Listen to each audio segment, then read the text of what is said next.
പണികളെല്ലാം കഴിഞ്ഞ് ഞാനും അപ്പച്ചിയും അടുക്കളപ്പുറത്തെ പടിയിലിരിക്കുകയാണ്. സമയം എത്രയെന്ന് നോക്കി അച്ചുവേ? അപ്പച്ചി പറഞ്ഞതും ഹാളിലെ ക്ലോക്കിൽ പോയി സമയം നോക്കി. 2:30 ആയിട്ടുണ്ട്.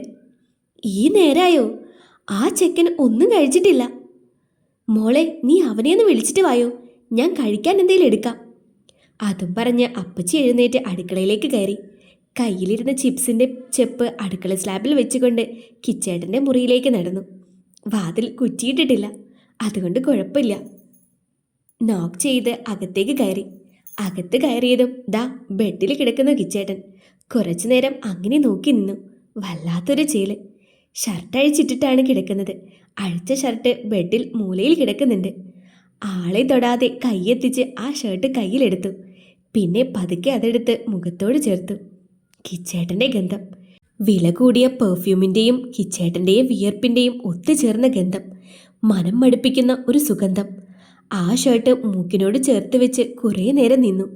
പിന്നെ അപ്പച്ചി കഴിക്കാൻ വിളിക്കാൻ പറഞ്ഞു വിട്ടതുകൊണ്ട് കിച്ചേട്ടൻ ഇത്ര നേരമായിട്ടും ഒന്നും കഴിച്ചിട്ടില്ല എന്നതുകൊണ്ടും ആ ഷർട്ട് മാറ്റിവെച്ചു. സുഖമായി കിടന്നുറങ്ങുന്നവനെ കണ്ടതും ഉറക്കത്തിൽ ശല്യപ്പെടുത്താൻ തോന്നുന്നുണ്ടായിരുന്നില്ല. പിന്നെ ഭക്ഷണം കഴിക്കണമല്ലോ എന്ന് ഓർത്ത് വിളിച്ചു. ആദ്യം ഷോൾഡറിൽ തട്ടി വിളിച്ചു. എവിടുന്ന് കേൾക്കാൻ? കിച്ചേട്ടാ, കിച്ചേട്ടാ.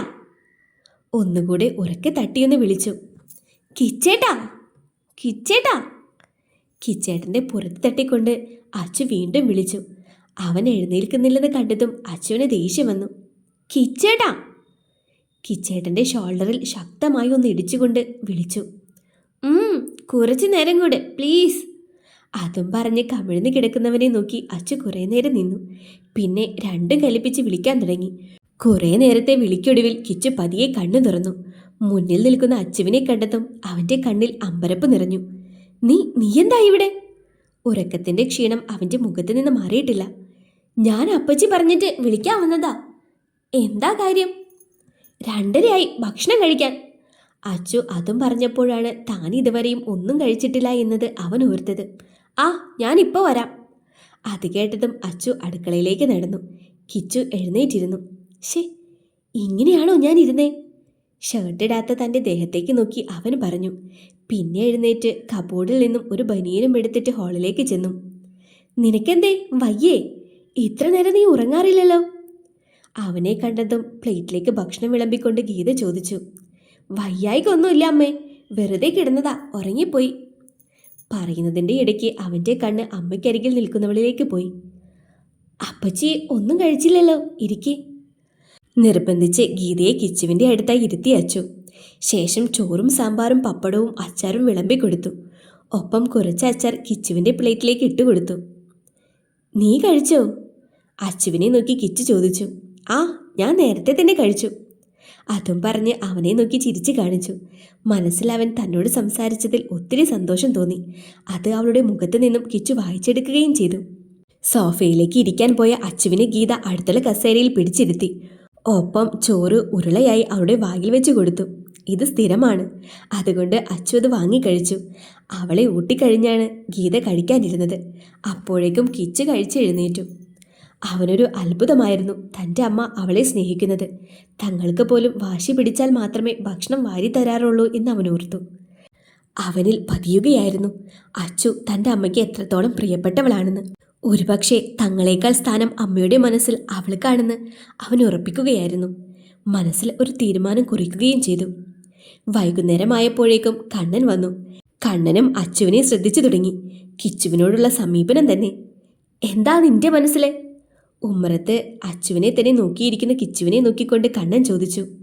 എന്ത്? ഡാ കോപ്പേ, എന്തായാലും ഞാൻ ഉറപ്പിച്ചു. എന്ത്? വീണ്ടും കിച്ചു അത് തന്നെ പറഞ്ഞതും കണ്ണന് ദേഷ്യം വന്നു. എടാ മോനെ, അവൾക്ക് നിന്നെ ഇഷ്ടാണ് എന്ന് നിന്നോട് അവൾ പറഞ്ഞോ? ഇല്ല, പക്ഷേ. കണ്ണനൊന്ന് നിർത്തി കിച്ചനെ നോക്കി. എന്ത് പക്ഷേ? ഞാനിന്ന് അവളുടെ മനസാക്ഷി സൂക്ഷിപ്പുകാരിയെ ഒന്ന് കുടഞ്ഞിരുന്നു.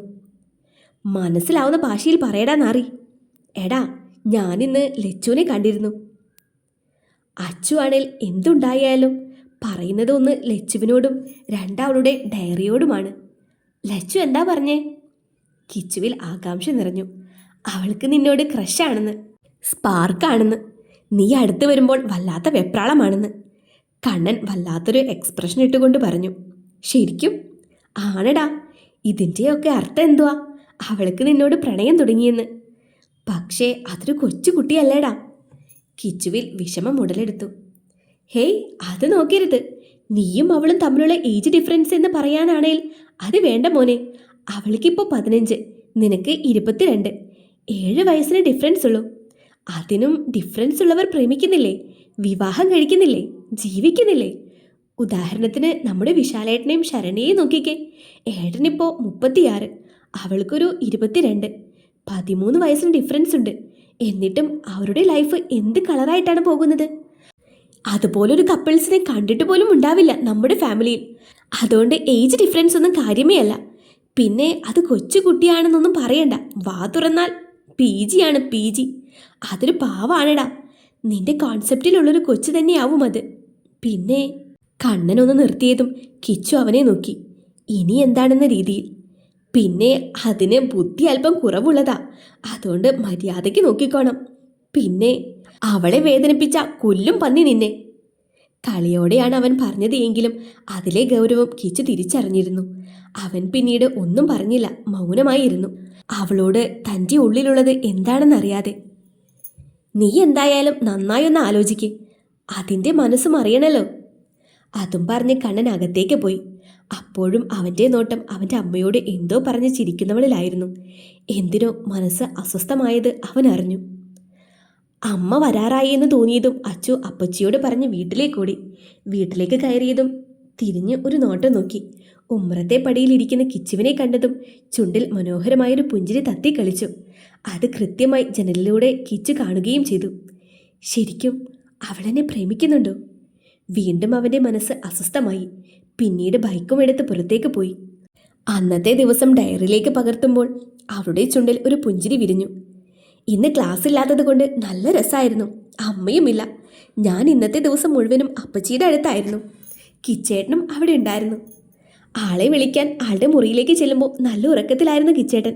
മാറിയിട്ട കിച്ചേട്ടൻ്റെ ഷർട്ട് ബെഡിൽ കിടക്കുന്നത് കണ്ടതും എനിക്കൊരു പൂതി തോന്നി. അതെടുത്ത് മുഖത്തോട് ചേർത്ത് വെച്ചു. നാസികയിലേക്ക് ആ ഗന്ധം ഞാൻ കുറേയേറെ തവണ മണപ്പിച്ചു. പെർഫ്യൂമും വിയർപ്പും കലർന്ന കിച്ചേട്ടൻ്റെ മണം ആ നെഞ്ചോട് ചേർന്നിരിക്കാൻ തോന്നി. എൻ്റെ ദേവിയെ, ഞാനിത് എന്തൊക്കെയാ പറയണേ? പിന്നെ എനിക്ക് അപ്പച്ചി ഭക്ഷണം വിളമ്പി തന്നു. കിച്ചേട്ടനോട് എനിക്കുള്ള ഫീലിങ്സ് എന്താണെന്ന് മാത്രം മനസ്സിലാവുന്നില്ലല്ലോ കുഞ്ഞികൃഷ്ണ. കണ്ണേട്ടനോടോ അച്ഛത്തേട്ടനോടോ മറ്റുള്ളവരോടോ തോന്നാത്തൊരു വല്ലാത്തൊരു ഫീലിങ്സ്, ഹാപ്പിനെസ്, അതൊക്കെ ആളുടെ അടുത്ത് നിൽക്കുമ്പോഴാണ് ഞാൻ അനുഭവിക്കുന്നത്. എന്താണോ എന്തോ, സ്വന്തം അച്ചു. പിന്നെ കിടന്നിറങ്ങി. എപ്പോഴും പുറത്തു പോയി നോക്കിയപ്പോൾ കിച്ചേട്ടൻ്റെ ബൈക്ക് കാണാതെ വന്നതും ഉള്ള സമാധാനം പോയി കിട്ടി അച്ചുവിന്. ദിവസങ്ങൾ കടന്നുപോയി. അച്ചു ക്ലാസും എക്സാംസും ട്യൂഷനുമൊക്കെയായി മുന്നോട്ട് പോകുന്നു. പിന്നെ കിച്ചനോടുള്ള മനസ്സിലാവാത്ത പ്രണയവും. കണ്ണനിപ്പോൾ ഞായറാഴ്ച മാത്രമാണ് ലീവ് കിട്ടുന്നത്. ഡെയിലി വർക്കാണിപ്പോൾ. വീട്ടിൽ എത്തിയാലും വർക്ക്സ് ഓവർലോഡാണ്. കിച്ചു ബാംഗ്ലൂരിൽ വർക്ക് ചെയ്തിരുന്ന കമ്പനിയുടെ ഇവിടുത്തെ ടൗണിനോട് അടുത്തുള്ള ഓഫീസിൽ ജോലിക്ക് കയറി, താൽക്കാലികമായി. അതുകൊണ്ട് അവനും തിരക്കിലാണ്. അങ്ങനെ ഒരു ഒഴിവ് ദിവസം കിച്ചുവിൻ്റെ വീട്ടിൽ കസിൻസ് എല്ലാവരും ഒത്തുകൂടിയിട്ടുണ്ട്. പിള്ളേർ സെറ്റാണ്. അവരുള്ളത് കൊണ്ട് തന്നെ ഗീതയും അച്ചുവിൻ്റെ അമ്മ രാധികയും അടുക്കളയിലാണ്. നമുക്ക് ഇവരുടെ ഫാമിലിയെ ഒന്ന് ഇൻട്രൊഡ്യൂസ് ചെയ്യണ്ടേ? ആദ്യം അച്ചുവിൻ്റെ ഫാമിലിയെ നോക്കാം. കൊടിക്കുന്നത്ത് വീട്ടിലെ ഈ തലമുറയിലെ ആദ്യത്തെ പുത്രനാണ് സതീഷ്. ഭാര്യ രാധിക.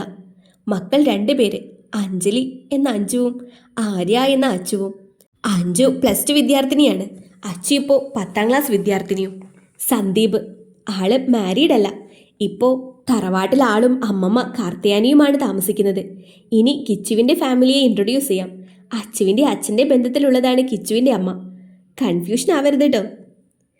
കല്ലായപ്പടി വീട്ടിലെ ഇപ്പോഴത്തെ തലമുറയിൽ മക്കൾ 4. സാവിത്രി, ഭർത്താവ് ഗോപാലൻ. മക്കൾ 2, ശിവരാം എന്ന ശിവയും ശ്യാമും. ശിവ ബാങ്കിൽ സ്റ്റാഫ് വർക്ക് ചെയ്യുകയാണ്.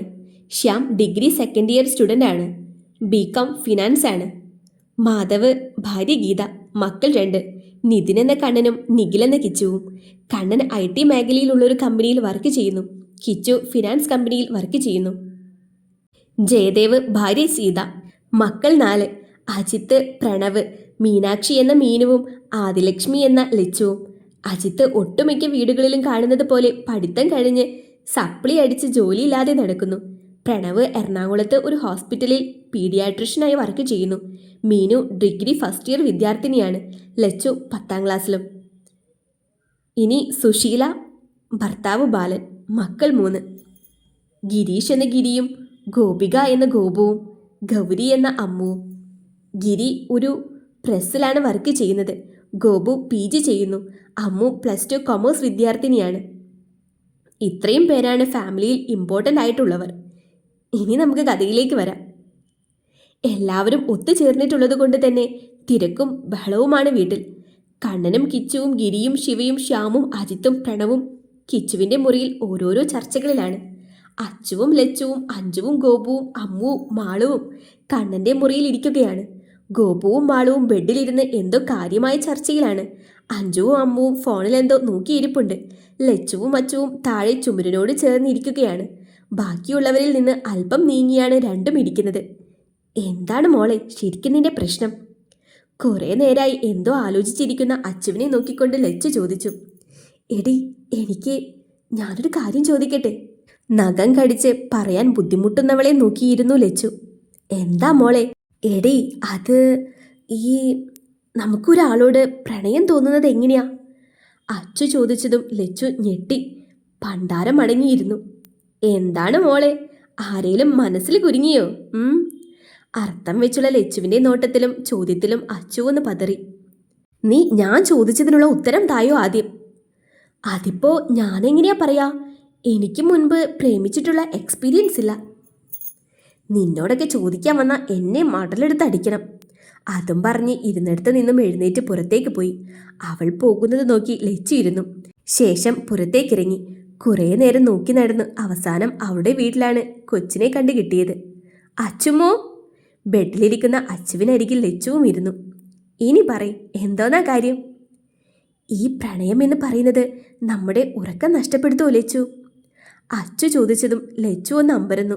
അത് ശ്യാമേട്ടൻ്റെ ഫ്രണ്ട് ആദിനന്ദിനെ കാണുമ്പോൾ നിനക്ക് എന്തുവാ ലച്ചൂസേ തോന്നാറ്? അച്ചുവിൻ്റെ ആ ചോദ്യത്തിൽ അമ്പരപ്പിന് പകരം ലച്ചുവിൽ നിറഞ്ഞത് ഞെട്ടലായിരുന്നു.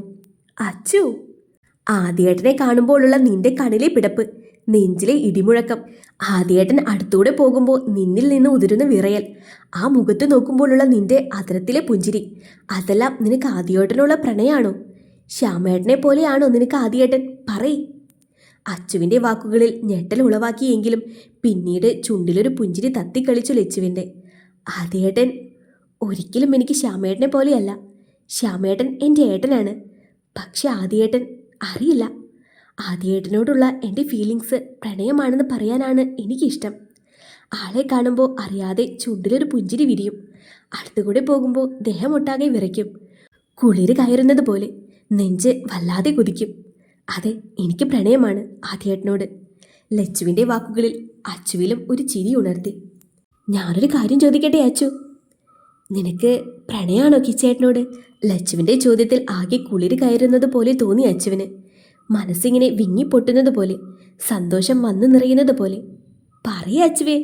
ലച്ചു ചോദിച്ചതും എന്താണ് പറയേണ്ടത് എന്നറിയാതെ അച്ചു മൗനമായി. ഞാനൊരു കാര്യം ചോദിച്ചാൽ എൻ്റെ അച്ചുട്ടി സത്യം പറയോ? ലച്ചു അവളുടെ കവളിൽ പിച്ചിക്കൊണ്ട് ചോദിച്ചു. എന്താ?